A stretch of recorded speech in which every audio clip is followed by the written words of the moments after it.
Hello, I'm Lord Montagu, and as is evident by my name, I am a lord. I'm not, however, a Time Lord, but today I'm going to imagine what it's like to be one, because we have on loan at Beaulieu the Whomobile, which was commissioned by Jon Pertwee, who played Doctor Who in the first half of the 1970s. And he commissioned this car himself, and it appeared in 2 Doctor Who stories in his final season.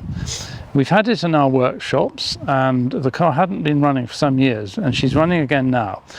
Perhaps I can just show you a few of the features and then we'll go for a drive. So this car was very much a one-off, built by a man called Peter Farris in Nottingham. You will see that it appears to be some sort of hover car. It has this rubber skirt all the way around it. Actually, it's a 3-wheeler with 1 wheel at the front in the nose there and 2 at the back, and it's powered by a Hillman Imp engine, which you'll hear in a little bit. But with this skirt, it really gives the impression of a car that glides, and in fact in the stories that is the impression that we are given as viewers. Now this car is actually technically roadworthy, so for example the indicators here are the actual indicators that tell you whether you're going left or right. This is a genuine registration number. The headlamps meet regulation standard. Now this is a nice mixture of regulation and fantasy. The regulation part, for example, that the brake lights are actually incorporated in this. So when you put your foot on the brake, the whole of this lights up. The indicators, I have to concede, are really very standard for the 1970s. Meanwhile, the jet thrusters, of course, not used on the road, but very useful when you want to take to the air. I don't know if I'll be trying that today. I'm still working out how to make the car fly, but I do know how to make it go along the road.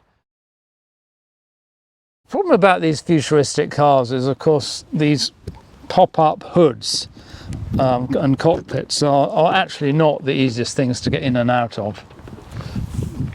Big step over the wing, and I'm in. As you can see, it's a very low-slung position, but let me talk you through the controls. Now most of these are original, but we have made some modifications. So the speedo is original, and Jon Pertwee said the car could go up to 90. I've also read that it has reached the speed of 105. I'm not going to try that. When Jon Pertwee gave an interview on Blue Peter, he described this as part of the computer. This is an original audio cassette player, which at the moment is not working. There was a black and white TV here, which we have replaced here with this touch screen, which has a number of suitable sound effects.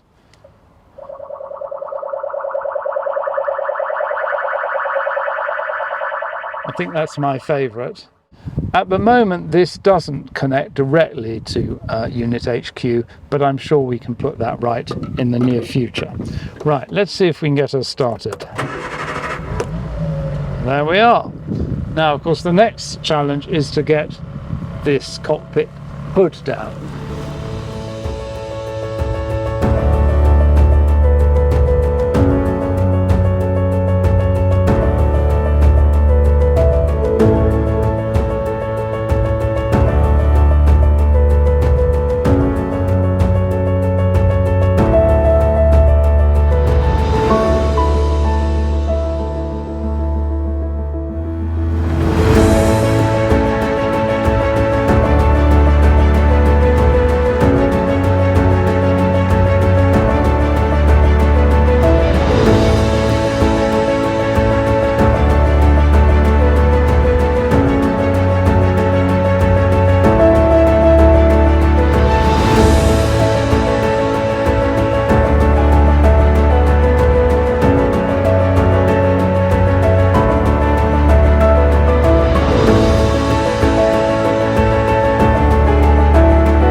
Well, I've had my first taste of driving the Whomobile and knowing what it must have been like for John Pertwee in those stories.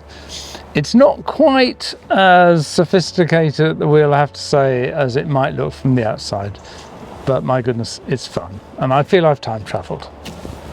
So until next time.